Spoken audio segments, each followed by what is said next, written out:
नमस्कार, मैं अर्चना त्रिपाठी शुक्ला हिंदी नोट्स के यूट्यूब चैनल पर आपका स्वागत करती हूँ। आज मैं आपको सिविल प्रक्रिया संहिता यानी कि सीपीसी का धारा 120 से लेकर के 125 तक एक्सप्लेन करूँगी।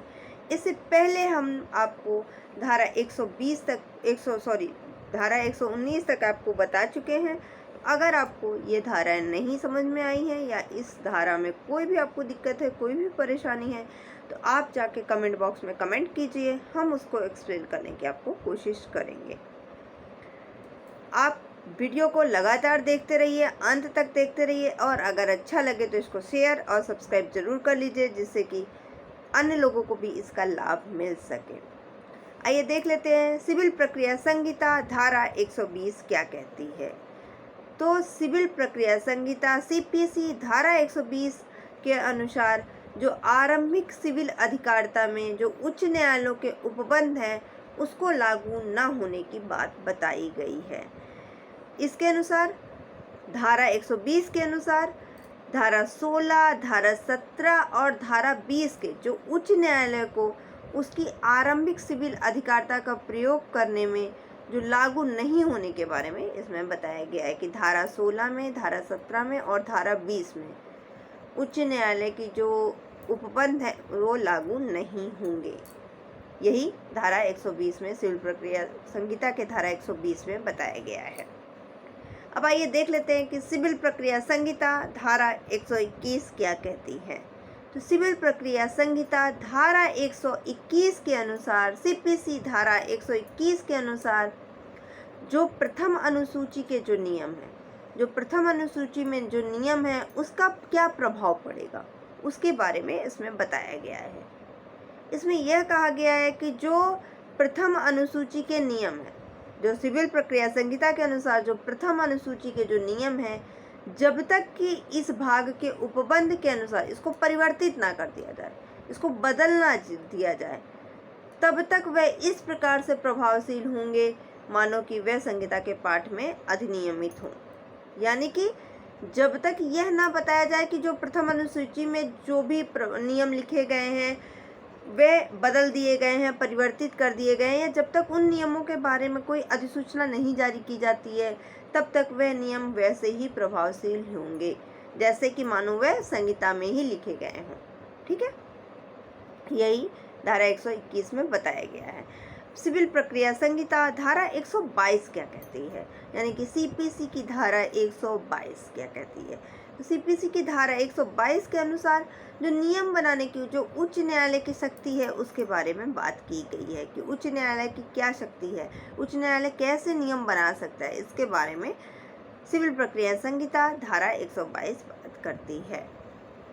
ऐसी उच्च न्यायालय कैसी, जो कि न्यायिक आयुक्त के न्यायालय नहीं होते हैं, वे अपनी स्वयं की प्रक्रिया और उसके अधीक्षक के अधीन किए जाने वाले जो सिविल न्यायालय की प्रक्रिया है उसका विनियमन करने के लिए, यानी कि उसके नियम और जो भी वह प्रकाशित की गई है, पूर्व प्रकाशित या फिर पश्चात उसके प्रकाशन के बाद में समय समय पर जो नियम बना सकेंगे, और वे ऐसे नियमों के द्वारा, कैसे नियम के द्वारा, जो कि प्रथम अनुसूची में से किसी भी या फिर सभी नियम या उनमें से कोई भी एक नियम जो कि परिवर्तित कर सकेंगे या फिर उन सभी में से किसी एक में भी परिवर्तन कर सकेंगे। यानी कि आपको धारा 121 में बताया गया था कि जो सिविल प्रक्रिया संहिता के जो नियम हैं जो कि प्रथम अनुसूची में दिए गए हैं वे ऐसे माने जाएंगे कि जो है वह इसमें ही दिए गए हैं, यानी कि संहिता में ही दिए गए हैं, सिविल प्रक्रिया संहिता में ही दिए गए हैं, और जब तक वह परिवर्तित नहीं होंगे तब तक उनका ऐसे ही लागू करना पड़ेगा।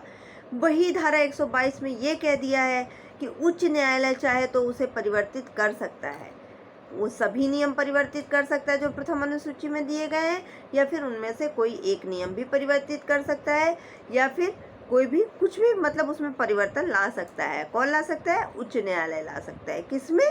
जो कि आपकी प्रथम अनुसूची में जो भी नियम दिए गए हैं। यह सिविल प्रक्रिया संहिता धारा 122 बताती है। अब आ जाइए सिविल प्रक्रिया संहिता धारा 123 क्या कहती है। तो सिविल प्रक्रिया संहिता की धारा 123 कहती है कि इसके अनुसार कुछ राज्यों में नियम समितियों का गठन किया जाएगा, और ऐसी नियम समितियों के गठन के बारे में ही इसमें बात की गई है। सीपीसी धारा 123, सिविल प्रक्रिया संहिता धारा 123, जिसके अनुसार किसी भी ऐसे नगर में जो कि धारा 122 में निर्दिष्ट किए गए उच्च न्यायालय में से हर एक की बैठक में प्राथमिक स्थान होना चाहिए। यानी कि 122 के अनुसार मतलब कि प्रथम अनुसूची में कोई परिवर्तन करने के लिए ऐसे नगर में एक बैठक, एक समिति का निर्माण किया जाना चाहिए। वहाँ पर उस नगर के जो बैठक है, समिति है, उसके गठन करने के लिए वहाँ की बैठक का प्राथमिक स्थान होगा।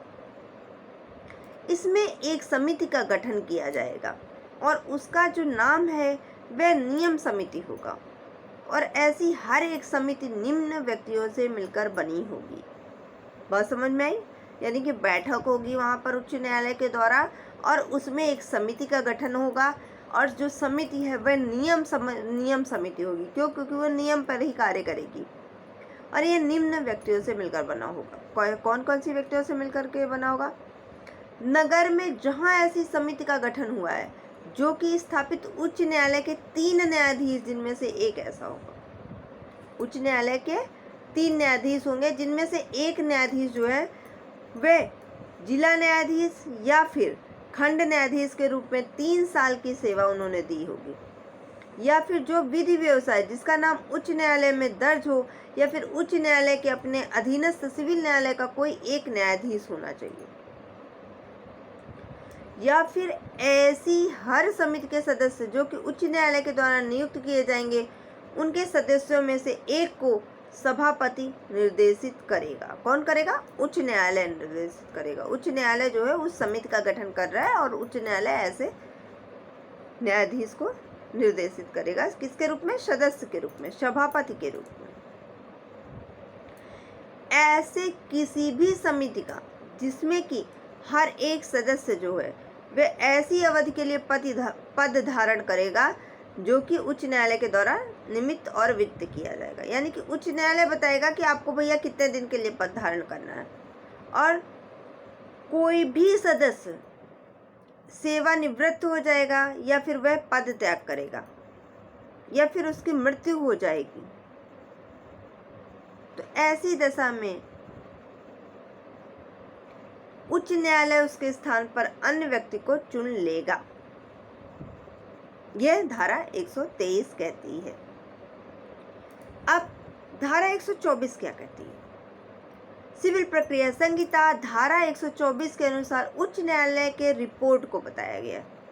अब उच्च न्यायालय ने समिति का गठन कर लिया, अब समिति जो रिपोर्ट देगी उसके बारे में हम बात करेंगे। तो वही जो समिति का उच्च न्यायालय को रिपोर्ट दिया जाएगा वही धारा 124 में बताया गया है, यानी कि सीपीसी की धारा 124 में बताया गया है, जिसके अनुसार हर एक नियम समिति उस नगर के जिस नगर में उसका गठन हुआ है वहाँ पर स्थापित उच्च न्यायालय को प्रथम अनुसूची के परिवर्तन के बारे में, या फिर परिवर्तन करने के नए नियम के बारे में, या फिर अगर कोई परिवर्तन हुआ है तो उसकी प्रस्तावना के बारे में रिपोर्ट करेगी। और यह धारा 122 के अधीन किसी भी नियम को बनाने के पूर्व उच्च न्यायालय को रिपोर्ट भेजेगी, और उच्च न्यायालय उस पर विचार करेगा। विचार किस पे करेगा? धारा 124 पे। रिपोर्ट किस पे भेजेगी? धारा 124 पे, यानी कि सीपीसी की धारा 124 पे। सिविल प्रक्रिया संहिता धारा 124 पे। अब आइए देख लेते हैं कि सिविल प्रक्रिया संहिता धारा 125 क्या कहती है। तो सिविल प्रक्रिया संहिता धारा 125 कहती है कि नियम बनाने की जो उच्च न्यायालय की शक्ति है उसी के बारे में इसमें भी बात किया गया है। इसमें यह कहा गया है कि जो भी 122 में जो भी निर्दिष्ट न्यायालय हैं वह अलग से उच्च न्यायालय के द्वारा दिए गए शक्तियों का प्रयोग ऐसी रीति से या फिर ऐसी शर्त के अधीन कर सकते हैं जो कि राज्य सरकार के द्वारा आधारित किए जाएंगे। परंतु ऐसा कोई भी उच्च न्यायालय ऐसे किसी भी नियम का जो कि उच्च न्यायालय द्वारा बनाए गए हैं वह अपनी अधिकारिता का स्थानीय सीमाओं के भीतर निस्तारण करने के लिए नियम बनाएगा और उसको पूर्व प्रकाशन के बाद ही बना सकता है। अब बात यह है, उच्च न्यायालय ने समिति की गठन कर ली, समिति बना लिया। समिति बनाने के बाद में वह नियम बनाने की उच्च न्यायालय की जो शक्ति है, अब उसको उन्होंने समितियों को भी दे दिया कि भाई आप जो है इन शक्तियों का प्रयोग कर सकते हैं। परंतु उन्होंने कुछ रिस्ट्रिक्शन भी लगा दिया कि राज्य सरकार बताएगा, यह निर्धारित करेगा कि कौन सी शक्ति का आपको कहाँ प्रयोग करना। और उच्च न्यायालय का जो भी नियम है, जो उच्च न्यायालय द्वारा बना लिया गया है, उसको आप फॉलो तभी करेंगे जब उच्च न्यायालय उसको पूर्व प्रकाशित कर देगा, और उसको भी आप स्थानीय सीमाओं के भीतर ही उस नियम को बनाएंगे, उसको प्रकाशित करेंगे और उस पर कार्य करेंगे। यानी कि जो पूरा बागडोर है वह उच्च न्यायालय के पास में ही होगा। यह सिविल प्रक्रिया संहिता धारा 125 बताती है, सीपीसी की धारा 125 बताती है। अगर आपको हमारी वीडियो पसंद आई हो तो प्लीज़ लाइक कीजिएगा, शेयर कीजिएगा, सब्सक्राइब कीजिएगा, बेल आइकन दबाना बिल्कुल मत भूलिए, जिससे कि हमारी वीडियो आपको लगातार मिलती रहे। और अगर वीडियो में कोई भी आपको दिक्कत आ रही है, आपको समझने में दिक्कत आ रही है, वीडियो में कोई त्रुटि है, तो आप कमेंट बॉक्स पे जाकर के हमें कमेंट कर सकते हैं। आप अपने सुझाव भी हमें दे सकते हैं। धन्यवाद।